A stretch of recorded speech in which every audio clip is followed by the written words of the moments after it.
hapon mga kabrid, magandang hapon sa inyong lahat. Ito, samahan niyo ako mga kabrid sa paglalathala.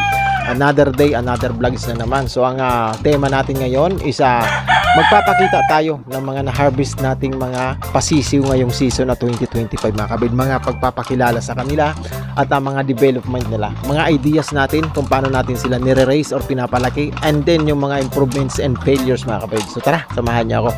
Pero bago ang lahat mga kabrid, mag-intro muna tayo.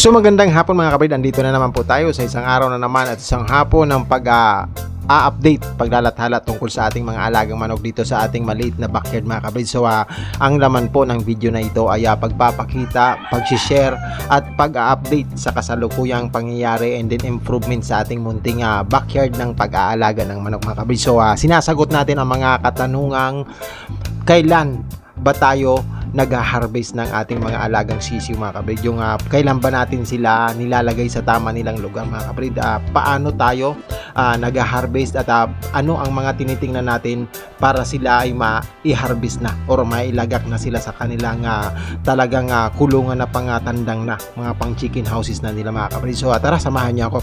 Disclaimer nga pala mga kabrid, disclaimer lang po, there were no animals that were harmed during the making of this video. This video is for viewing, breeding, and sharing purposes only.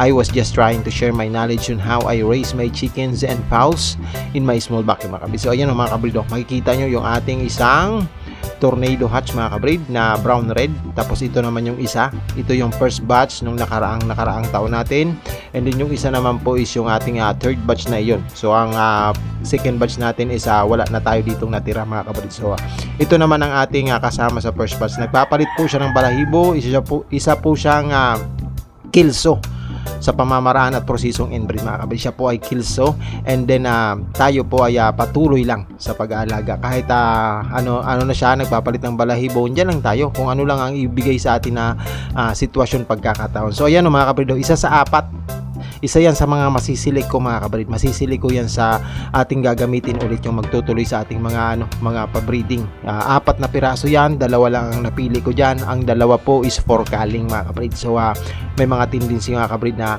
may panahon para sa kanila mga kabrid. So ito naman ang nagpapalit ng balahibo nating Boston Sweater mga kabrid. First batch po yan. Ang kakambal po niyan is nasa Bicol na po. Na-share na po natin sa kaibigan natin si Sir Alan. Shout out sa iyo dyan Sir Alan. So ayan ang ating broadcock section mga kabrid. Ayan, dyan natin nilalagay ang ating mga broadcock, 5 piraso, tapos yung personal select natin mga kabrid, ayun dyan mga kabrid sa taas. So i-refill natin yan kasi nga nag-harvest tayo ng ating mga pasisiw mga kabrid. So may mga nabakante, ilalagay natin dyan yung mga pasisiw natin. May mga naalis sa ating mga alagang manok, may mga wala na dito at andun na sa kabila. And then ito naman mga kabrid, pakita ko sa inyo ang mga natin area mga kabrid. Diyan naman ang ilalagay natin yung mga na yan, yung mga lagayan ng kulungan ng saging. Diyan natin temporary ilalagay ang mga inahin natin. So ayan mga kabrid, ang ating mga na-harvest mga kabrid. Paano ba tayo nag-harvest? Pag ang manok po sa akin mga kabrid is magsimula na magtilaok, and then nakita ko yung pag-usbong ng kanilang mabilis nilang pagtangkad mga kabrid. Ayan 3 months mahigit na siya.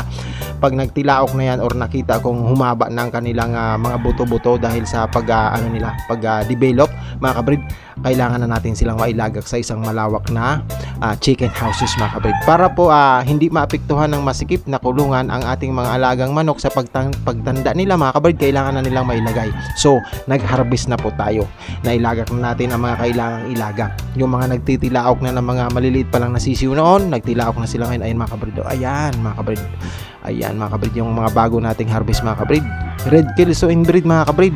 Ngayong season na 2025 sila na yun ayan na sila, 3 months mahigit mga kabrid. Ayan mga kabrid, yan, nagtitilaok na yan. Bali sila yung mga tipong mga kabrid na pag nakakita na ng inahin, pwede na nilang habol-habulin mga kabrid kasi nag-aaral na sila magtilaok. So ayan, magagandang nila, nagpapalit sila ng balahibo mga kabrid. Pag yan nagpalit na kumpleto ng balahibo, maganda na tingnan niya mga kabrid. So ito naman mga kabrid, ang ating inbreed sa Kelso na throwback mga kabrid. May lumalabas talaga tayong malatuba mga kabrid. Malatuba, banggirado, mababait ang malatuba natin. Nung sisiw pa lang, pag sisiw pa lang, mababait hawakan yan. Yan, tsaka ano siya, malalaki ang pangangatawan ng mga yan. Nadidistinguish talaga. Kaya sinasabi ko talaga silang throwback kasi iba yung body composition, iba yung buto, iba yung malalaking manok, Tagalogin ang itsura. Ayan mo mga kabrido siya. Ayan siya mga kabrid. Isa siyang kalabasahin mga kabrid. So ito naman ang isa mga kabrid.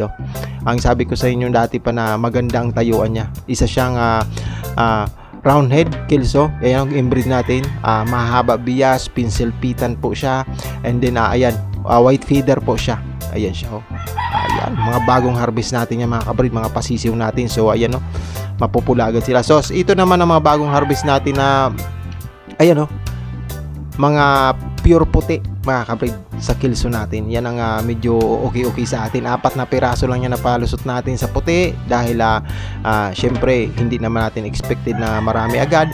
Ayan Kelso puti mga kabrid, mga early maturing sila. So naghahabol na sila mga kabrid. Pag ito binitawan natin sa labas sa range, hahabulin na nila ang mga hinahin natin. Mag-aaral na sila. Hindi gaya nitong dalawa sa taas mga kabrid. Late maturing sila, mapuputla mga kabrid. Ayan yung tukong natin, walang buntot. Ayan, may puti tayong walang buntot. Ayan yung isa naman natin isa, ayan mapuputla. Late maturing, tapos yung dalawa sa baba, early maturing. Maaga silang nagiging binata o maaga silang medyo tumikas mga kabrid. So ayan sila mga kabrid. Na ililipat na natin. Ang dito natin sa nakalagay dito dati, nailabas na natin. Nailabas na natin sila. Kailangan na nilang nasa labas mga kabrid. So ayan kabrid. Ayan mga kabrid, mga pasisiw natin mga kabrid. Bagong harvest po tayo. Adjustment na naman mamayang gabi. Ibabalik natin yan. Pag nagpapalit po ako mga kabrid ng mga cages nila, pag para sigurado po ako, sinasabay ko na po sa fasting. Para ang stress mga kabrid, hindi nila maano ang pagka-stress. Mapokus ang ang isip nila doon sa pagkain na fasting sila mga kabrid. Kaya ayan, pinakain ko sila na napakadami dahil kagabi ko sila pinagpapalit ng cages nila mga kabrid. Ayan sila mga kabrid. Ayun, mga baby stag na na-harvest na natin. Ano yan? 12 piraso mga kabrid na nailagak na natin sa mga pasisiw natin ngayon. 12 piraso na po ang naibigay natin sa tama nilang lugar, tama nilang kulungan, hanggang sa pagtanda nila mga kabrid. So ayan mga kabrid. Dito mga kabrid, may papakita ko sa inyo base sa aking karanasan mga kabrid. Ang stage na ito talaga mga kabrid, 3 months above, yun ang stage na pagkakaroon ng mga alaga natin ng piki, kabig, kuba. Yun Kaya dapat doon sa punto na yon, first time nilang nararanasan yun dahil po nararanasan nila yung kabrid dahil po sa masikip na kulungan or hindi sila makapag-exercise. Kaya mapansin nyo kahit baby stag mga kabrid, nilalagay ko na po yan ng mga yan sa scratching pin. Alternate sila para makapaglakad-lakad sila. And then ito, nilagay ko na sila sa talagang tunay na bahay ng manok. Tamang sukat yung pinaka pangtandang natin, yung tipong makakalakad-lakad sila, makakabigwa sila ng palakpak, ng pakpak nila. Yung tipong pag nagtilao kasi ang manok mga kabrid, nagpapagaspas po yan, nagbabagwis yan, nag-aaral sila magtilaok and then makapagbagwis na sila mga kapatid. Ayan mga kapatid, ang ating mga yung isa nating hinarvest din mga kapatid, 12 piraso yan mga kapatid na nasa tamang cages na nila dito sa mga pangkinsihan. 8 dyan bagong harvest, tapos doon may 4 doon bagong harvest din natin mga kapatid. So yan, dati silang nandyan nung nakita na nating nagde-develop ng mga buto nila dahil ang gamit nating pagkain ng manok isa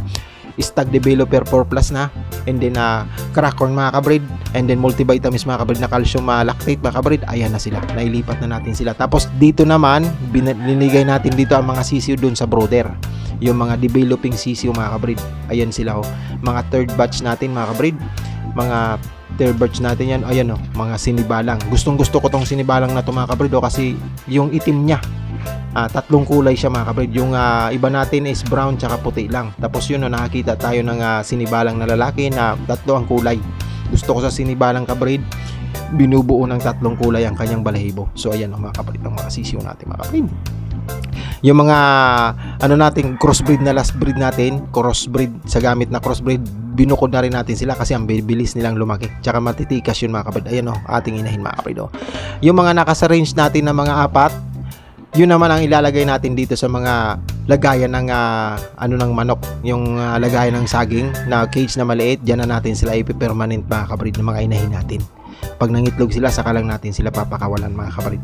Tapos pagpakain natin ng hapon, saka naman natin sila ibabalik. Ganun lang yun mga kabrid. Hanggang ano, hindi na nila kailangang makagala-gala mga kabrid dahil may mga nakatali tayo.